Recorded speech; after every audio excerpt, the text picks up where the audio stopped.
Hello. Uh,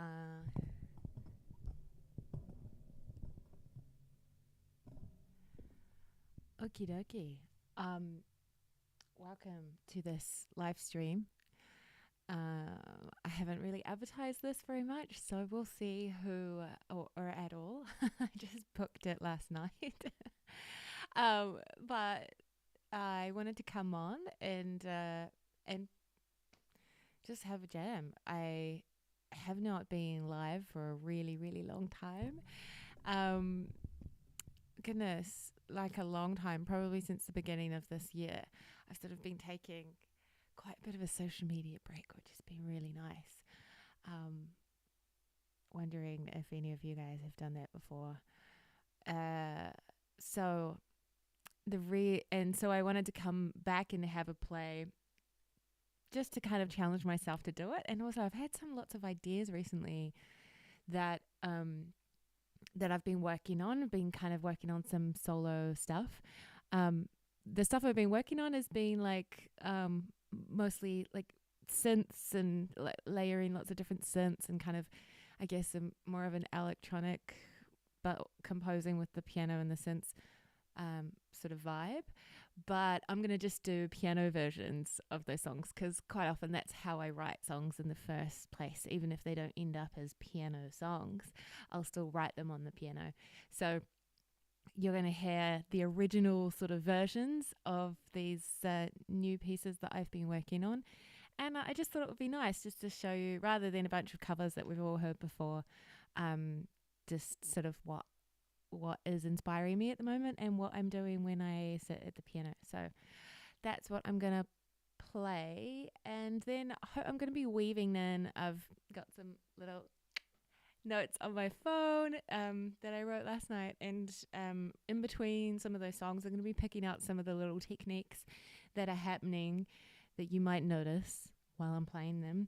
And I'll just talk through those techniques a little bit just in case you want to take some little nuggets with you and go sit at your piano and do some cool improv stuff when you've next got some free time. So that's my plan today. I don't know how long this is going to go for, but please stick around. There's going to be, as I said, I'm going to be peppering some little tips for, I guess, improv compositional tips for like beginner intermediate pianist, or at least beginner intermediate in the realm of creative piano play. So you could be, as I say all the time, you could be an advanced pianist in the traditional sense of reading sheet music and technique, but you still may not have had specific direction or coaching in or played around with more creative type of play. So you could still be a beginner creatively or a beginner in terms of improv and comping and playing off the cuff and that sort of thing, but you might be an advanced technical pianist. Okay, so that's just a bit of explanation about when I say beginner pianist.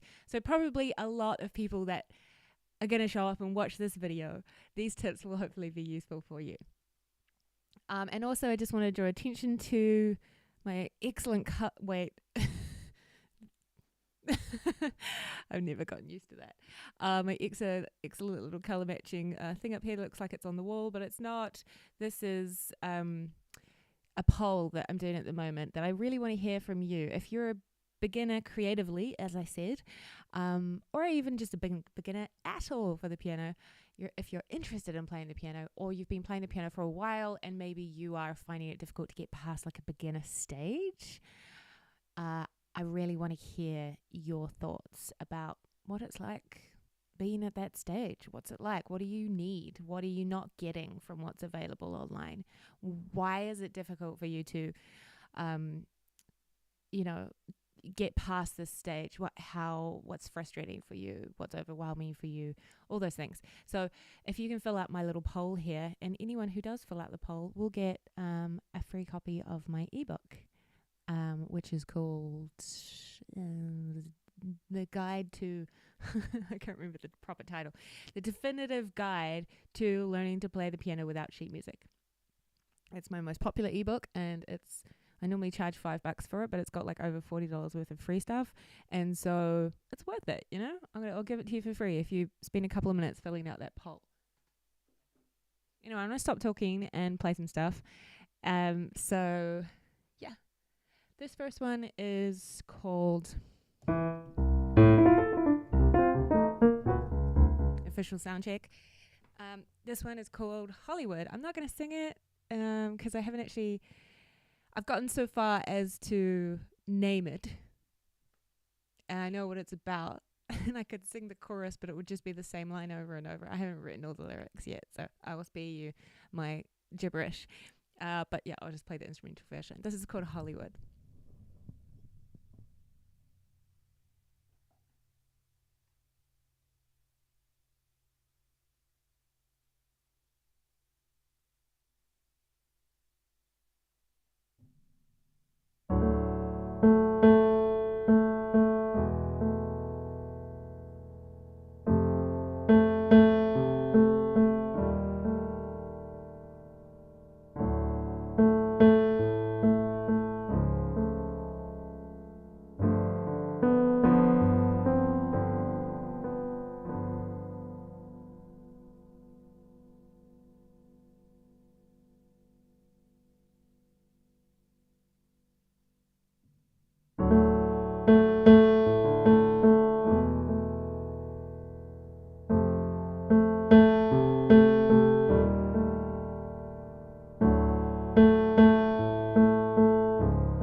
Okay. All right. So that was the first song, Hollywood, that I've been working on for a little while. And the technique that I was going to pull out of this one is the riff that I messed up a bunch of times. But that's the thing that I wanted to pull out is the... Well, actually, there's two things that we could do.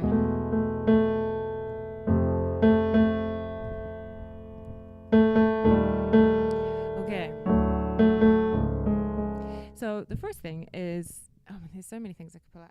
One of them is a pedal note. Which is the name that we give for a note that we sort of just keep going throughout all the chords, no matter what it is.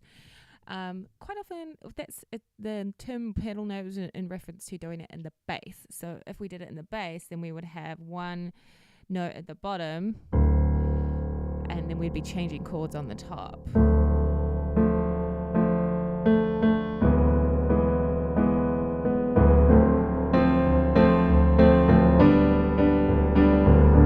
So I've still got that D on the bottom. Let me just split this so you can see.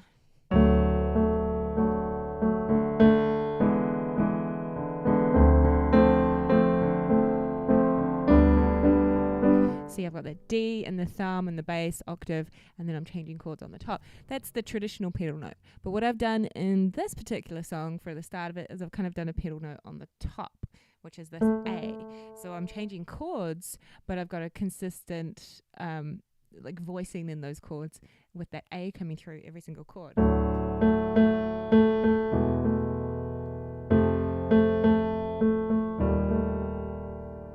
Gives it quite a clashy. And that's the only time it comes out of it. So most of that whole intro is just that repeated pedal note of the A. Even though I'm changing chords. Even though I'm going to chords that don't necessarily have an A in them, I'm still playing the A, and it makes it quite clashy and cool.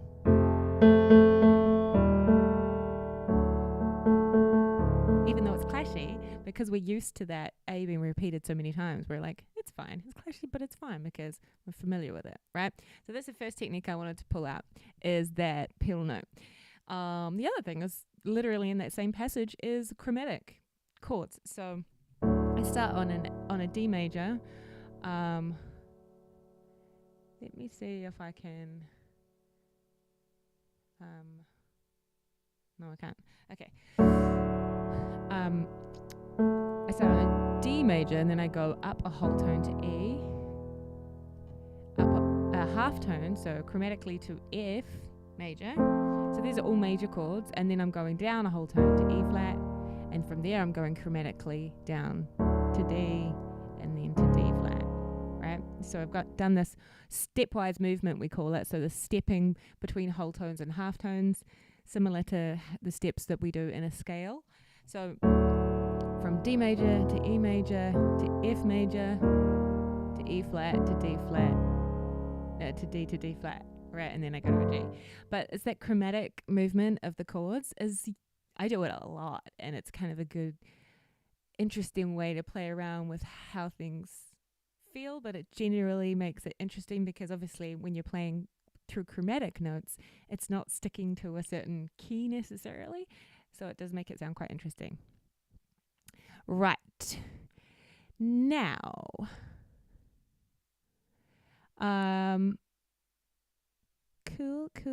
cool. I just want to check. I haven't actually checked that these live streams are working, but we've got some likes, so I'm going to assume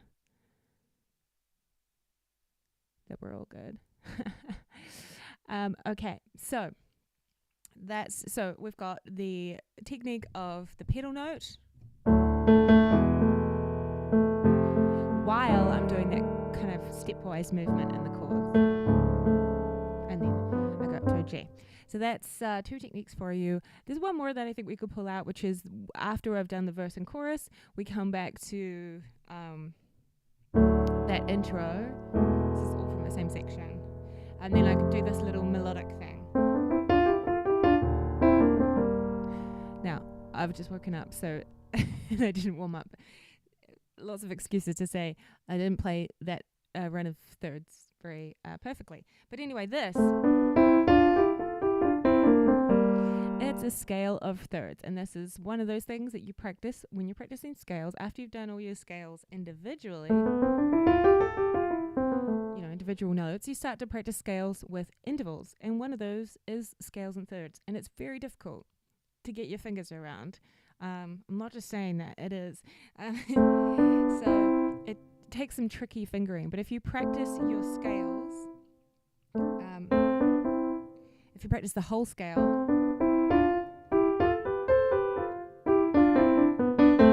I have one student at the moment that that he's working on this at the moment, and he's probably better than me at this point at playing this. But we're going our fingering for a full scale. So we've got 1, 2, 1, 3, 2, 4, 3, 5 in the fingers. 1, 2, 1, 3, 2, 4, 3, 5, and then the same on the way back down. Now, what's the tricky part is flipping over your pinky to go all the way up, and then coming back down and having to flip over again. Those flips is what's hard, and also the fact that you're trying to play two notes together consistently in a scale with fingers that are different lengths, right? That's the tricky part, and people don't acknowledge this enough. Our fingers are different lengths. It makes it hard. So you're going to make sure that you're curving your fingers to kind of make it more of an even playing field, especially these longer fingers, and maybe you might keep your pinky and your thumb straighter. But this sort of claw thing is to try and even the fact that we've got long fingers that want to play notes before our shorter fingers get there, right? So that's just one thing to be mindful of. That's why I was playing it messily, because I wasn't thinking about it. But the scale that I do is like a melodic thing. I go up, I go 1, 3, and then I go B flat on the way down. Okay, so it's just a little bit different to a normal scale. The melody is doing this, but I've just added the third on the top. Okay, so that's another thing you can do. It's a scale in thirds, or a part of a scale in thirds. You might even just do something like that. Okay, so 3 techniques. Pedal note.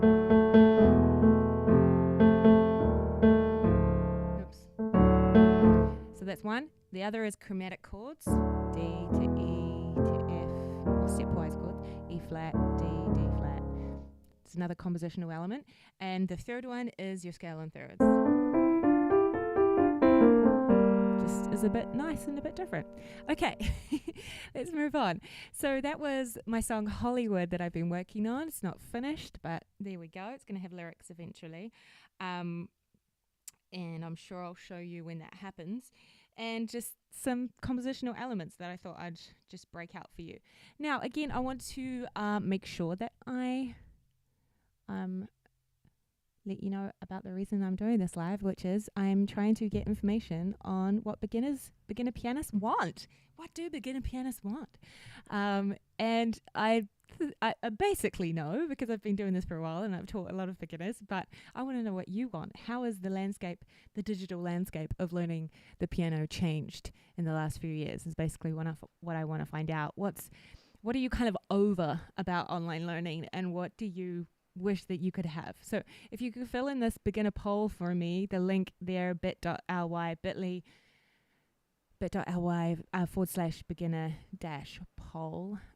I'd love to hear your thoughts, and if you do fill it in, I'll send you a free ebook about how to learn the piano without sheet music, which is my bag.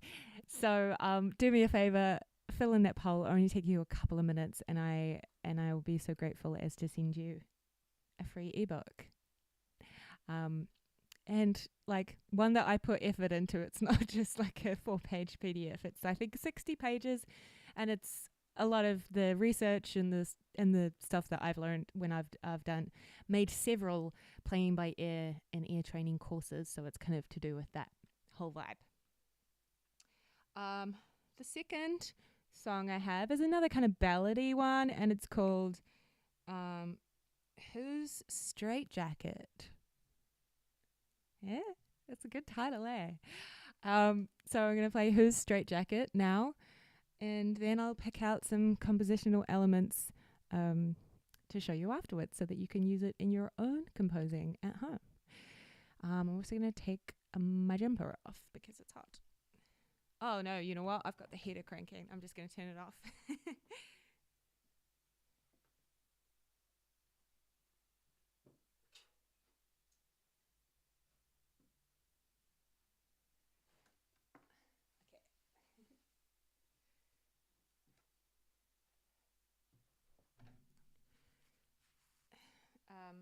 I can't actually see the comments. I can't see if there are comments today, which is a bummer because I'm streaming on both YouTube and Facebook.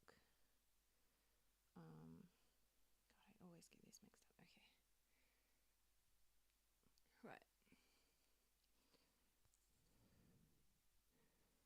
Okay, here we go. Who's Straight Jacket?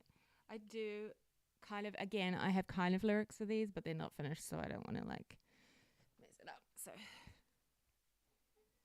I'm not going to sing.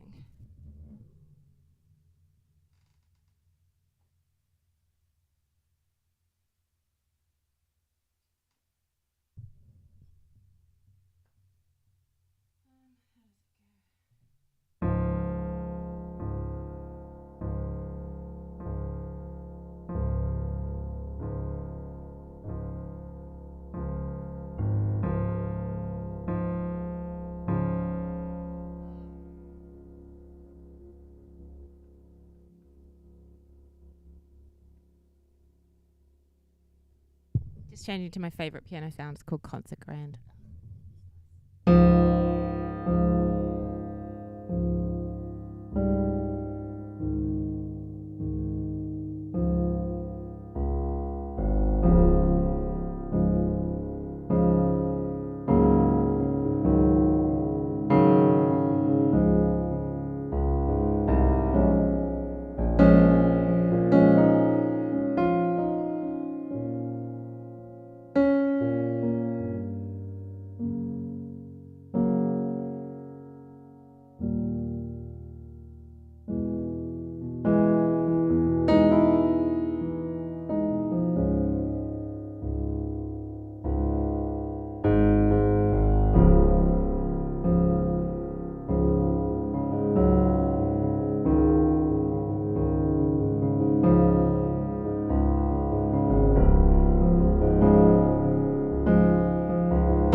Okay.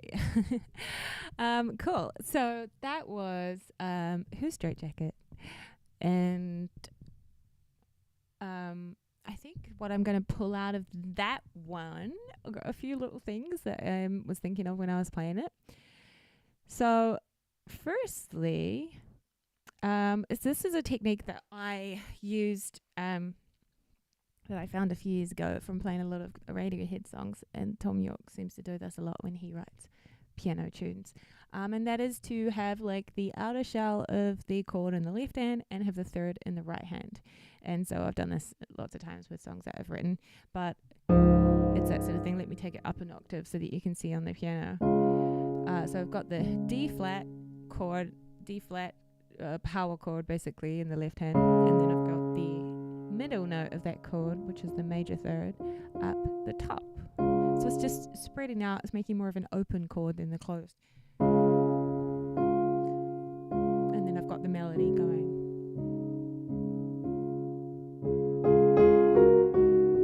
Now, similar to the previous song, I've used the harmony of the thirds again. So I start with that melody, which starts on the third of the chord, and then I'm still on the same chord, and I've just repeated the melody, but with a third above.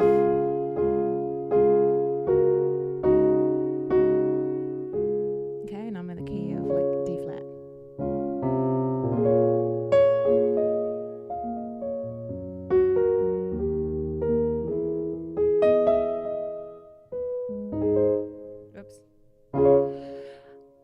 Another thing that I'm doing is using the major seventh to octave as a melody motif, and I do that quite a lot. I use a lot of major sevenths in my songs. I just do. I like them. They sound dreamy, and I like to write dreamy songs. So on this chord, the sort of last motif of that melodic story is...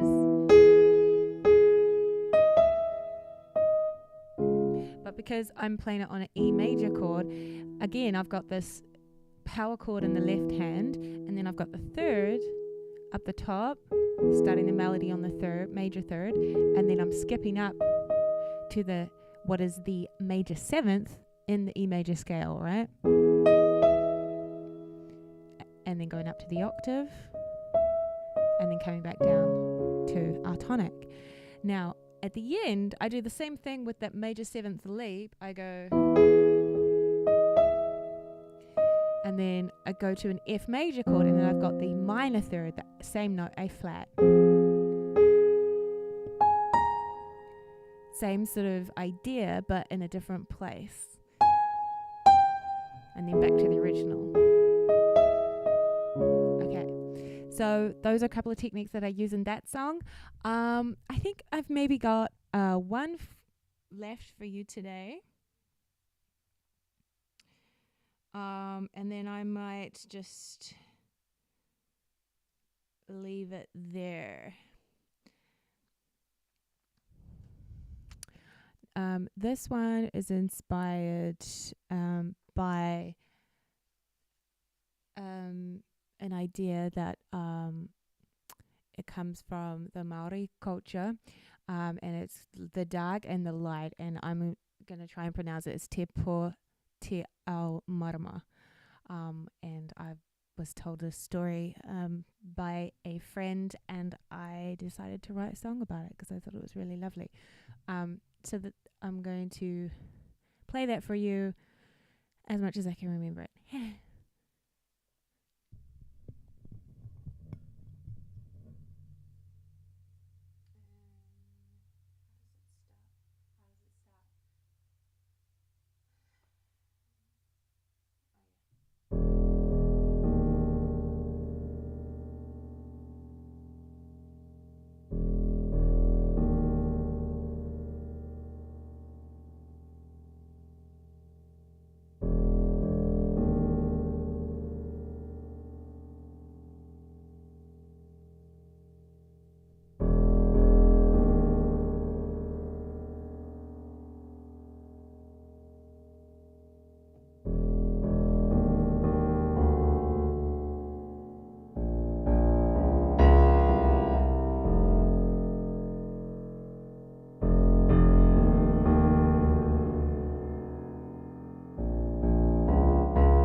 All right. Thank you so much for coming today. That's the end of my stream. And thank you for watching. If you're watching the replay, thank you as well.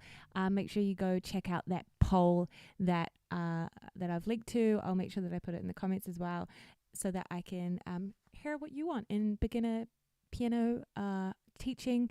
And I will send you an ebook, my ebook, How to Learn Piano Without Sheet Music, for free. When you do this poll, only take a few minutes. Thanks so much for watching. I'm Ruth Power, and this is Piano Finnick, and have a wonderful week and play it like you mean it.